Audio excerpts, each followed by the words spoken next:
Good morning, America. For our viewers in the West, the investigation into the assassination attempt on Donald Trump as the Republican National Convention begins.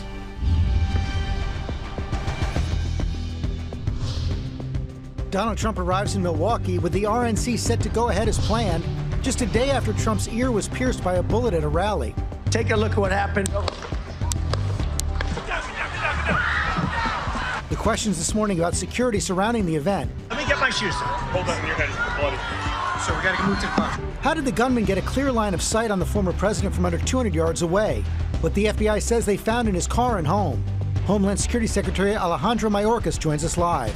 Plus, President Biden addresses the nation overnight. Politics must never be a literal battlefield, and God forbid, a killing field. Calling for unity. Beverly Hills 90210 and Charmed star Shannon Doherty, passing away at 53. Yeah, I'm Brandon's sister. After her nearly decade-long valiant fight with cancer. The heat is on. More than 100 million Americans on alert as scorching temperatures hit the I-95 corridor. Fallout from the Alec Baldwin Rust trial. After the judge dismissed the involuntary manslaughter case, could the star now sue the prosecutors? Remembering Richard Simmons, the man who made fitness fun. Turning his own weight loss into a business empire. What we know about his final days. Chaos at the Copa America. Huge crowds at the gates of the Hard Rock Stadium in Miami. Fans climbing walls, fences even going through vents. And celebrating Dr. Ruth. Hello, you're on the air. The pioneering sex therapist who broke the taboo topic. And all the love on center court. In her second public appearance since her cancer diagnosis, Princess Kate crowning the Wimbledon champion. Live in Times Square, this is Good Morning America. And it was great to see her looking so well. Good morning, America. We want to get right to our top story, the assassination attempt on Donald Trump. As the investigation intensifies overnight, President Biden addressed the nation. He urged Americans to, quote, lower the temperature in our politics and to remember while we may disagree, we are not enemies. Former President Trump arrived last night in Milwaukee for the Republican National Convention. He insisted on the event going forward as planned, saying he won't allow the shooter to force any changes. But this act of violence will surely change this week's convention and what has been a volatile race to reclaim the White House.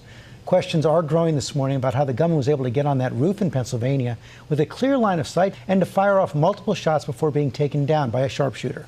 Take a look at this photo showing the path of a bullet appearing to be captured by a New York Times photographer passing right by Donald Trump's head. We have team coverage this morning, starting with Rachel Scott, who was at the rally Saturday, and she's on the scene again for us. Good morning, Rachel. Hey, Michael, good morning. And one of the most pressing questions here in Pennsylvania this morning is how that gunman was able to get so close within 400 feet of a former president, an attempted assassination that has now cast a long shadow over this country, the election, and the Republican National Convention. Donald Trump touching down in Milwaukee for the Republican National Convention just one day after surviving an assassination attempt, telling the New York Post, "I'm not supposed to be here. I'm supposed to be dead." Authorities say the gunman, Thomas Matthew Crooks, appeared to have acted alone, armed with an AR-15 style semi-automatic rifle and several possible explosive devices found in his car and at home. Gunfire ringing out just 8.5 minutes after Trump took the stage. The first assassination attempt of a president in decades. If you want to really see something that said, take a look at what happened. Trump grabbing his ear, ducking behind the podium as Secret Service members quickly rushed onto the stage to shield him. And the crowd screams in pandemonium as we ducked for cover. We're okay. Agents appear to confirm the shooter was dead. Shooter's down. Are we good to move? We're clear. Trump's microphone picking up those frantic moments with Secret Service as they lift the former president to his feet. Let me get my shoes on. Hold on, your head is bloody. So we gotta move to the car. Blood visible down the right side of Trump's face. As he's hurried away, Trump pumping his fists in the air, shouting fight. His supporters erupting in cheers as he's whisked away.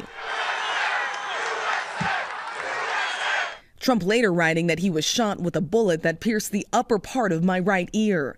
The trail of that bullet, circled in red, appeared to be captured by New York Times photographer Doug Mills in this extraordinary image. Trump's life saved, perhaps by this simple turn of his head. We're all in shock. I watched mothers shield their children from bullets. Authorities say the gunman fired as many as 8 rounds from a rifle, perched roughly 400 feet away from Trump on a rooftop just outside the event's security perimeter. As he began firing, a Secret Service sniper positioned just behind the stage, taking aim and firing on the gunman, killing him. Some witnesses trying to warn police moments before the shooting. Mike DeFriscia and his wife Amber were standing nearby. We noticed the guy shimmying up the roof, and then we realized that he had a gun, and then everybody started screaming to law enforcement. Shots then ringing out, and then in the stands, urgent calls for a doctor. Authorities say 2 attendees were critically injured, and one man, Corey Comprentor, was killed, seen in this family tribute posted online. James Sweetland, an ER doctor who attended the rally, jumping in to try and save him, performing CPR, but it was too late. I saw his wife, one of his daughters, look at me. I'll never forget that look. Comprentor, a 50-year-old father of 2, hailed as a hero by Pennsylvania Governor Josh Shapiro. Corey was a girl dad. Corey was a firefighter. And most especially, Corey loved his family. Officials say he dove on his family to shield them from the gunfire. Corey's friends, Rich and Jeff James, remembering a fearless firefighter and a dedicated family man. I'm numb, and the only thing I can think of right now is his wife and 2 children. Hours after the shooting, Trump and President Biden speaking by phone. Sources say the call was short, respectful, and good. Biden addressing the nation 3 times in the aftermath, denouncing political violence and promising a thorough and swift investigation and enhanced security for Trump. In only his 3rd Oval Office address ever, the president calling for unity. Politics must never be a literal battlefield, and God forbid, a killing field. Trump saying by luck or by God, he survived that attempted assassination. He said that if he did not turn his head just slightly, it would have been a totally different story. We were just about 100 feet away on the press riser from the former president as those gunshots erupted at that campaign rally. And we heard from Governor Josh Shapiro talking about the victim, Corey, a girl dad who loved his community, who loved his family, who shielded his family, protecting them as those shots were fired. Robin, I could not help but think about all the other families that we saw doing the same, protecting their loved ones as those shots erupted. Those families, of course, made it home that night. Corey died a hero, Robin. He certainly did.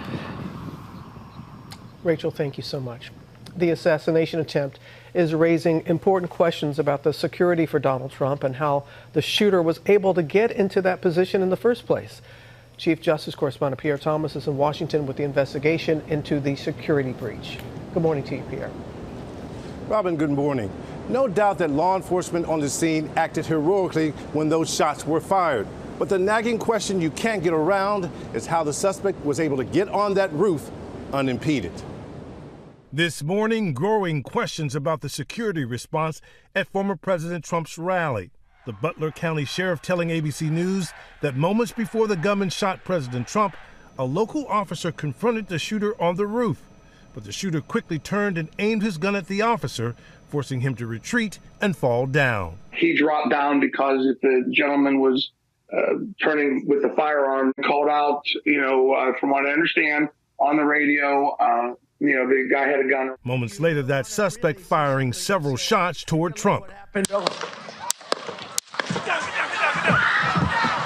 Ryan Knight attended the rally and said he saw the shooter open fire. There's a guy going prone, laying down on the AGR roof.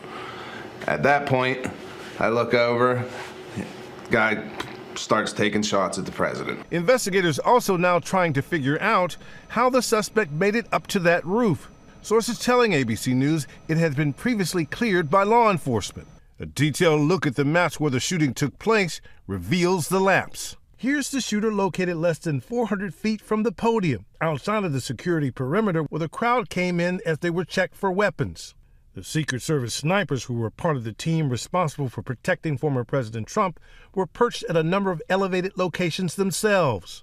Law enforcement sources telling ABC News the Secret Service sniper faced a harrowing split-second decision. He's got a gun! This was apparently the first time a Secret Service sniper has killed an attempted assassin.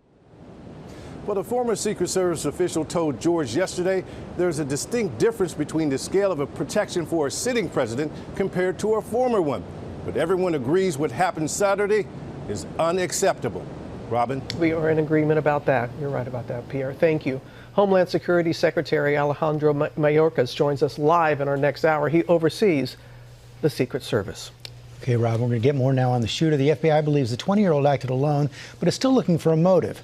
Senior investigative correspondent Aaron Katursky is near his home in Bethel Park, Pennsylvania. Good morning, Aaron.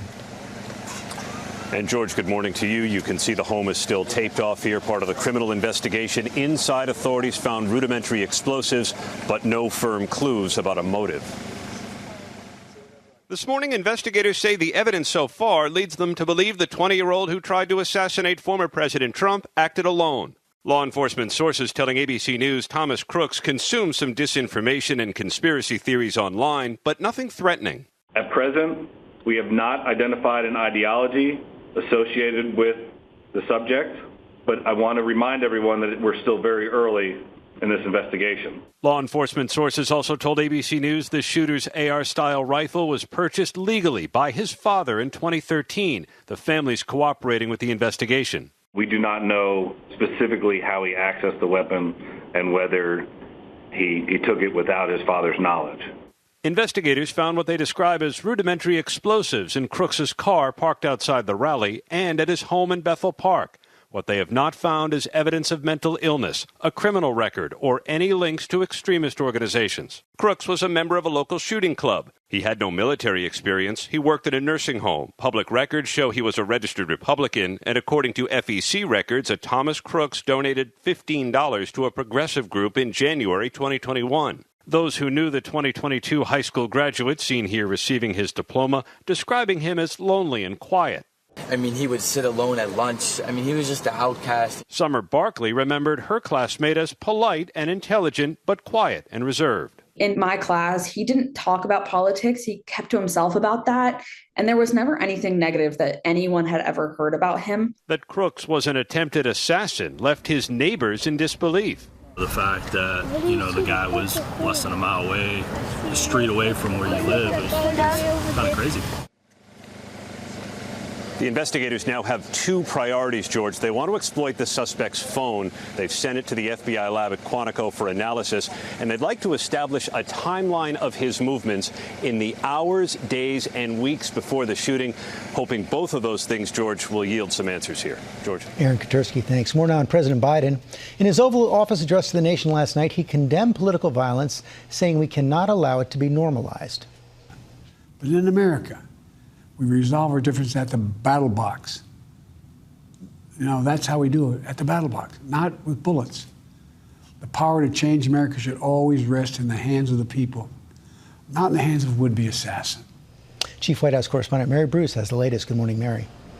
Good morning, George. Well, the president last night making an urgent plea for Americans to cool down the political temperatures in this country. He says this is simply not who we are and is challenging Americans to use this moment to unite us rather than divide us. But look, we are in the middle of a very divisive campaign. The president's certainly well aware of that. But he says this is a time of testing. And what comes next, whether the rhetoric can be dialed down, so much of that will depend on these two candidates. Are they able to articulate and outline their very different visions for the future of this country without ratcheting things up? Now, here at the White House, the president this morning is being briefed again in the Situation Room by his Homeland Security team and law enforcement officials. And then later today, he will be heading back out on the road. The president's campaign ramping back up over the coming days, I'm told, after hitting the pause button immediately after this attack. And Robin, I'm told he is going to be putting ending political violence front and center in this race. Robin. All right, Mary, thank you for your reporting as always. The Republican National Convention is getting underway in Milwaukee, and as you can imagine, under under extraordinary circumstances. Our chief national correspondent, Matt Gutman, and our chief Washington correspondent, John Karl, are both at the convention venue. Matt, good morning to you, and tell us about the security for the event.